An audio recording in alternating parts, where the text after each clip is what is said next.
اور جب ہم نے بنی اسرائیل سے عہد لیا کہ اللہ کے سوا کسی کی عبادت نہ کرنا اور ماں باپ اور رشتہ داروں اور یتیموں اور محتاجوں کے ساتھ بھلائی کرتے رہنا اور لوگوں سے اچھی باتیں کہنا اور نماز پڑھتے اور زکوٰۃ دیتے رہنا، تو چند آدمیوں کے سوا تم سب اس عہد سے منہ پھیر کر پلٹ گئے۔ اور جب ہم نے تم سے عہد لیا کہ آپس میں کچھ تو خون نہ کرنا اور اپنوں کو ان کے وطن سے نہ نکالنا، تو تم نے اقرار کر لیا اور تم اس بات کو مانتے بھی ہو۔ پھر تم وہی ہو کہ اپنوں کو قتل بھی کر دیتے ہو اور اپنے میں سے بعض لوگوں پر گناہ اور ظلم سے چڑھائی کر کے انہیں وطن سے نکال بھی دیتے ہو، اور اگر وہ تمہارے پاس قید ہو کر آئیں تو بدلہ دے کر ان کو چھڑا بھی لیتے ہو، حالانکہ ان کا نکال دینا ہی تم پر حرام تھا۔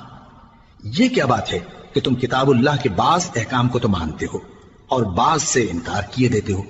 تو جو تم میں سے ایسی حرکت کریں ان کی سزا اس کے سوا اور کیا ہو سکتی ہے کہ دنیا کی زندگی میں تو رسوائی ہو اور قیامت کے دن سخت سے سخت عذاب میں ڈال دیے جائیں۔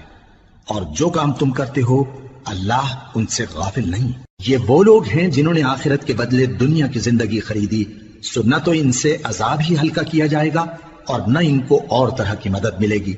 اور ہم نے موسیٰ کو کتاب عنایت کی اور ان کے پیچھے یکے بعد دیگرے پیغمبر بھیجتے رہے،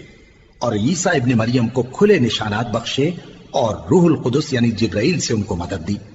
تو کیا ایسا ہے کہ جب کوئی پیغمبر تمہارے پاس ایسی باتیں لے کر آئے جن کو تمہارا جی نہیں چاہتا تھا تو تم سرکش ہو جاتے رہے اور ایک گروہ انبیاء کو تو جھٹلاتے رہے اور ایک گروہ کو قتل کرتے رہے، اور کہتے ہیں ہمارے دلوں پر پردے ہیں؟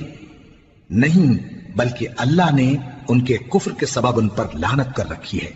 بس یہ تھوڑے ہی پر ایمان لاتے ہیں۔ اور جب اللہ کے ہاں سے ان کے پاس کتاب آئی جو ان کی آسمانی کتاب کی بھی تصدیق کرتی ہے، اور وہ پہلے ہمیشہ کافروں پر فتح مانگا کرتے تھے، پھر جس چیز کو وہ خوب پہچانتے تھے جب ان کے پاس آ پہنچی تو اس سے منکر ہو گئے، بس کافروں پر اللہ کی لعنت۔ جس چیز کے بدلے انہوں نے اپنے تئیں بیچ ڈالا وہ بہت بری ہے، یعنی اس جلن سے کہ اللہ اپنے بندوں میں سے جس پر چاہتا ہے اپنی مہربانی سے نازل فرماتا ہے۔